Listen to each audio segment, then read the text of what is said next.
ராஜஸ்தான் மாநிலத்தில் சம்பவத்தன்னைக்கு ஒரு சிறுமி ஹோட்டலுக்கு போகிறதுக்கோ இல்லைன்னா கடைக்கு போகிறதுக்கோ வெளியில் வந்துட்டு ஆட்டோ ரிக்ஷாக்கார் ஒருத்தரை வந்து பார்த்துருக்கா.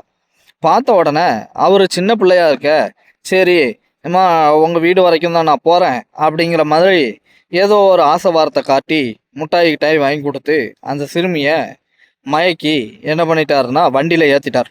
வண்டியில் ஏற்றி நேர வண்டி நிற்காம ஒரு பெரிய ஹோட்டலுக்கு கொண்டு போய் வந்து விட்டுருக்காரு. அந்த ஹோட்டலில் விட்டுட்டு அவர் அது மட்டும் செய்யாமல் அந்த பிள்ளைய வந்து பாலியல் பலாத்காரம் பண்ணிட்டு அந்த ஹோட்டல் உரிமையாளர்கிட்டயே வந்து வித்துட்டு போயிட்டார்.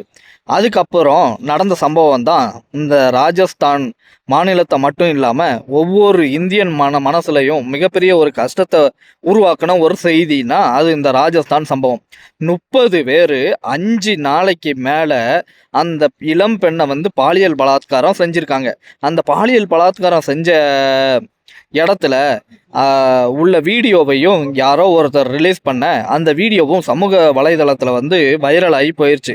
அதாவது அந்த சின்ன பொண்ணு வலிக்குது வலிக்குது அப்படின்னு சொல்லி கத்துறது, அந்த வலியின் வேதனை, அந்த கண்ணு எல்லாம் வந்து உடம்பு எல்லாத்துலேயும் வந்து அந்த வலி தெரிகிறது அப்படிங்கிறது எல்லாரோட மனசும் வந்து வலிக்கக்கூடிய ஒரு சம்பவமாக வந்து நடந்து போச்சு.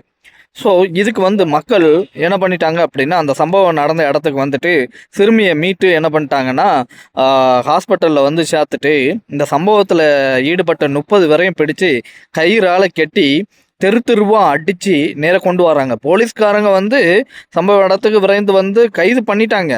இருந்தாலும் பொதுமக்கள் சார்பாக வந்து அடித்து பனிஷ்மெண்ட் கொடுத்து ரோடாக இழுத்துட்டு வர்றத எல்லா ஊடகங்களையும் வந்து நம்ம ஊடகம் வாயிலாகவும் வந்து நமக்கு தெரிஞ்சது. ஸோ இந்த நியூஸில் மெயினான ஒரு விஷயம் என்ன அப்படின்னு பார்த்தீங்கன்னா, இந்தியனாக பிறந்த ஒவ்வொருத்தரும் வந்து தலைகுனியக்கூடிய ஒரு விஷயமா வந்து அமைஞ்சு போச்சு.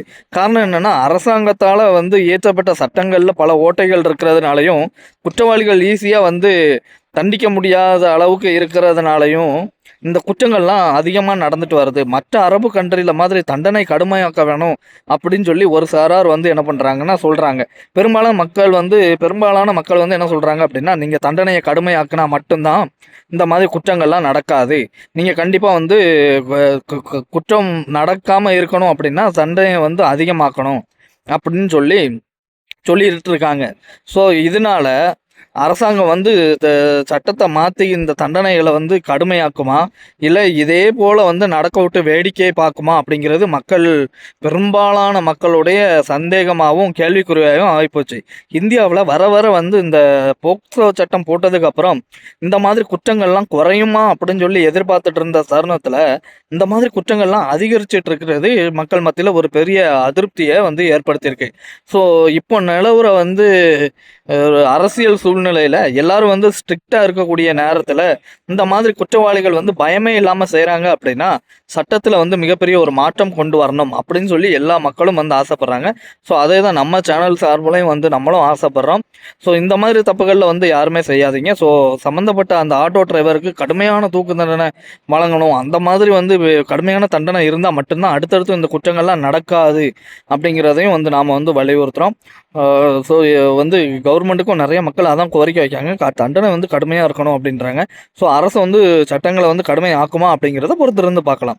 ஸோ நம்மளோட சேனலை வந்து சப்ஸ்கிரைப் பண்ணுங்கள், லைக் பண்ணுங்கள், ஷேர் பண்ணுங்கள், கமெண்ட் பண்ணுங்கள், மற்ற நண்பர்களுக்கும் வந்து ரெக்கமெண்ட் பண்ணுங்கள்.